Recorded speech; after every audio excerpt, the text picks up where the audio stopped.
अनिमेश और रोशनी की शादी एक दिन पहले ही हुई थी। आज प्रज्ञा की अपने ससुराल में पहली रसोई थी, लेकिन वो अभी तक सो रही थी। उसकी दोनों जेठानियां सुबह जल्दी उठकर उसके कमरे के बाहर उसका दरवाजा खटखटाती हैं, लेकिन शादी की थकान में दोनों इस तरह सोए हुए थे कि उन दोनों को कुछ सुनाई ही नहीं दे रहा था। ओफो, ये देवरानी जी ये तो उठने का नाम ही नहीं ले रही। माँ जी की नींद तो वैसे ही बहुत कच्ची है, झट से उठ जाती है। ठीक कह रही हो दीदी, अगर माँ जी रोशनी से पहले उठ गई ना तो घर में तबाही मच जाएगी। बिल्कुल सही कहा। रुक, मैं अभी अनिमेश को फोन लगाती हूँ, क्या पता उसकी आवाज से उठ जाए। अनामिका काफी देर तक फोन करती है, लेकिन वो फोन भी नहीं उठाते। ओफो, अब क्या करें। चलो दीदी, तब तक हम ही रसोई में चलकर थोड़ी तैयारी शुरू कर देते हैं।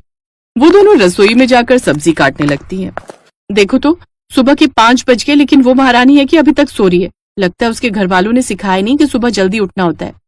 अब छोड़ो भी ना शीतल, हो सकता है शादी की थकावट हो, उठने में पहले दिन देर हो गई, कल से समय पर उठ जाएगी। हाँ, मैं तो बस इतना चाहती हूँ कि आज पहले दिन ही देर तक सोने पर उसे माँ जी से डांट ना पड़ जाए। हाँ चलो, अब तुम जल्दी जल्दी हाथ चलाओ, सब बनाकर तैयार कर लेते हैं। मैं नहीं चाहती कि पहले दिन ही उस बेचारी को माँ जी से डांट पड़ जाए। फिर 6 बजे रोशनी सोकर उठती है। उसे देख अनामिका उससे कहती है, तुम अब उठ रही हो 6 बजे? वो तो अच्छा हुआ माँ जी को पता नहीं चला। पता है हमारे यहाँ पर बहुएं सुबह 4 बजे उठ जाती हैं।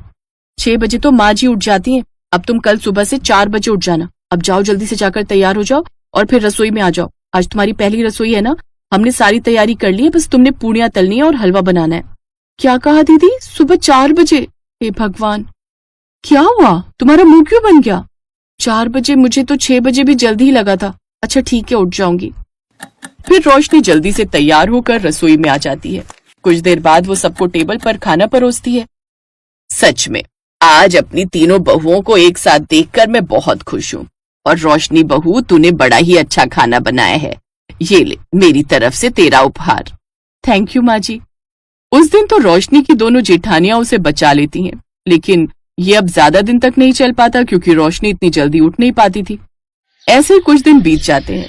हर रोज वो दोनों जेठानियां सुबह जल्दी उठ जाती और सारा काम करके रख देती। उर्मिला को तो यही लगता कि उसकी तीनों बहुएं सुबह जल्दी उठकर सब काम करती हैं। एक रोज उर्मिला सुबह जल्दी उठ जाती है। अरे, तुम दोनों ही रसोई में काम कर रही हो, रोशनी बहू कहाँ है? माँ जी माँ जी वो फ्रेश होने वॉशरूम गई है। एक्चुअली उसकी तबीयत कुछ ठीक नहीं है ना। क्या तबीयत ठीक नहीं है? मैं देख कर आती हूँ। लेकिन उर्मिला बाथरूम में जाकर देखती है तो वहां कोई नहीं होता। फिर वो जाकर खिड़की से रोशनी के कमरे में झांकती है तो वो आराम से सो रही होती है। उर्मिला जाकर गुस्से में उसका दरवाजा खटखटाती है। रोशनी आंखें मलते हुए बाहर आती है। अरे माँ जी, अब क्यों आधी रात को इधर उधर भटक रही हैं? कोई इन सफेद बालों में आपको देखेगा तो डर जाएगा। अब जाकर आप सो जाओ और मुझे भी सोने दो, मुझे तो बहुत नींद आ रही है। क्या कहा तूने? सुबह के 5 बज रहे हैं। तेरी दोनों जेठानियां कब से जाग रही हैं और सारा काम कर बैठी हैं और तू अभी तक सोई हुई है। माँ जी, आप सुबह सुबह इतनी जल्दी क्यों उठा देती हैं? सुबह 4 बजे भला कौन उठता है? मेरे घर की बहुएं, क्योंकि हमारे यहाँ शुरू से ही सूर्यदेव को जल चढ़ाने की परंपरा है। बहुएं सुबह जल्दी उठकर नहा धोकर पूजा पाठ करके सूर्यदेव को जल चढ़ाती हैं और फिर घर के सारे काम निपटाती हैं। और अगर तू ऐसे ही सोती रही ना तो तेरी आदत खराब हो जाएगी और तू आलसी बन जाएगी। माँ जी, क्या मिलता है सुबह इतनी जल्दी दूसरों की नींद खराब करके, और उठती रहे मेरी दोनों जेठानियां जल्दी। मुझसे तो नहीं उठा जाता, मैं तो लेट ही उठूंगी। ये कहकर रोशनी अपने कमरे का दरवाजा बंद कर लेती है और सोने चली जाती है। ये देख उर्मिला को बड़ा गुस्सा आता है और उसका ये गुस्सा अपनी दोनों बहुओं पर निकलता है। आज जो भी हो रहा है ना, इसकी जिम्मेदार तुम दोनों हो। तुमने हमेशा उसको बचाने की कोशिश की। अब देखो कैसे कैची की तरह जुबान चल रही है इसकी। सो गई जाकर महारानी। अब करो घर के सारे काम तुम दोनों, भुगतो अब बैठकर। माफ करना माँ जी, हम दोनों ने तो पूरी कोशिश की थी कि रोशनी भी सुबह जल्दी उठे और उसे डांट ना पड़े, इसलिए हमने उसे अपनी देवरानी समझकर उसकी मदद करनी चाहिए, लेकिन हमें नहीं पता था कि ये उसका असली रूप है। लेकिन हम इस कोशिश में नाकाम रहे। अब भुगतो तुम अपनी करनी। उर्मिला नाराज होकर वहाँ से चली जाती है। अब रोशनी को किसी का डर नहीं था, वो तो बस अपनी मनमानी करती थी। पहले जो है वो 6 बजे उठती, वो सुबह 8-9 बजे तक सोकर उठने लगी।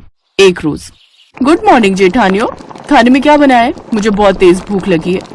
अगर इतनी ही तेज भूख लगी है ना तो सुबह जल्दी उठकर खाना बनाना सीख जाओ। ओफो, इतना फड़फड़ा क्यों रही हो? तुम दोनों को देर तक सोने को नहीं मिलता इसलिए ना। लेकिन ये मत भूलो, भले ही मैं देर से उठती हूँ लेकिन उसके बाद लंच तो मैं ही बनाती हूँ। हाँ, लेकिन ये मत भूलो कि उसमें हम भी तुम्हारी मदद करते हैं। हाँ, तो कोई एहसान नहीं करती। अपनी देवरानी का ये रवैया देख उन दोनों को बड़ा गुस्सा आता है। इस देवरानी के लिए हमने कितना कुछ किया कि इसे हमारी कोई परवाह ही नहीं। दीदी, इसकी आदत हमारी वजह से ही खराब हुई है ना, तो अब इसे सुधी हम ही। वो कैसे? कान इधर लाओ। अगले दिन रोशनी जब अपने कमरे में सो रही होती है तो सुबह 4 बजे उसके कमरे में अलार्म बजने लगता है। ओफो, ये अलार्म किसने लगाया और ये रखा कहाँ है? रोशनी बड़ी मुश्किल से उस अलार्म को ढूंढती है, फिर उसे बंद करके सो जाती है। लेकिन 5 मिनट बाद दूसरा अलार्म बजने लगता है। ऐसे एक एक कर कई अलार्म बजने लगते हैं। ओफो, क्या मुसीबत है ये इतने सारे अलार्म कहाँ से आए? उन अलार्मों की आवाज से अनिमेश भी जाग जाता है और वो परेशान होकर गेस्ट रूम में सोने चला जाता है। और रोशनी बार बार अलार्म बजने की वजह से सो नहीं पाती और उसकी नींद टूट जाती है। अब वो अंदर बाहर घूमने लगती है। तभी अनामिका उससे कहती है, अरे वाह, आज तो तुम बड़ी जल्दी उठ गई। अब जब तुम उठी गई हो तो चलो हमारे साथ छत पर चलो, हम योगा करते हैं, तुम्हें भी अच्छा लगेगा। इसके बाद रोशनी ना चाहते हुए भी उनके साथ चली जाती है। फिर योगा करके घर के कामकाज निपटा कर नहाकर पूजा पाठ करती है। अब उसकी दोनों जेठानियां हर रोज इसी तरह कुछ न कुछ करके उसे जल्दी उठाने लगती हैं। एक रोज, मैं जानती हूँ आप ये सब जानबूझकर करती हैं, लेकिन मुझे ना आपकी इन सब हरकतों से परेशानी होती है। आपके कारण मेरी नींद ही नहीं पूरी हो पाती। अच्छा ठीक है, अब हम तुम्हें कभी फोर्स नहीं करेंगे, तुम्हें जो करना है करो। अब उन्होंने उसे जल्दी उठाना छोड़ दिया, लेकिन इतने दिनों से जल्दी उठने की वजह से अब ये उसकी आदत बन गई थी और अब अपने आप ही सुबह 4 बजे उसकी आंख खुल जाती। क्या करूं, नींद तो आ ही नहीं रही। वैसे एक बात तो है, दोनों जेठानियों के साथ छत पर सुबह सुबह योगा करने और गप्पे मारते मारते घर के काम निपटाने में अलग ही मजा आता था। फिर रोशनी भी छत पर चली जाती है और अपनी दोनों जेठानियों के साथ योगा करने लगती है। उसको बिना किसी डिस्टरबेंस के खुद से उठता देख उसकी दोनों जेठानियों को भी अच्छा लगता है। अब वो तीनों हर रोज सुबह 4 बजे उठती और घर के काम मिलकर करती। अब वो तीनों पक्की सहेलियों की तरह रहने लगी। ये सब देख अब उर्मिला भी काफी खुश थी।